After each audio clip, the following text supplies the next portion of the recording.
तकरीर करें, अंग्रेजी तकरीर सालिहा की शिक्षक की।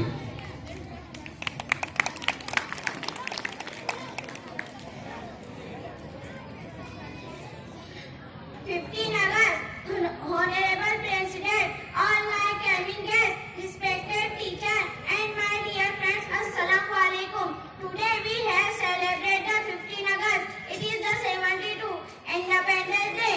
That day we were free from British rules and regulations.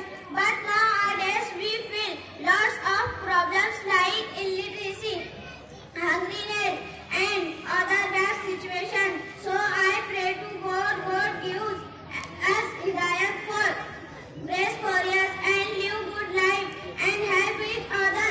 Okay, thank you, Jai Hind.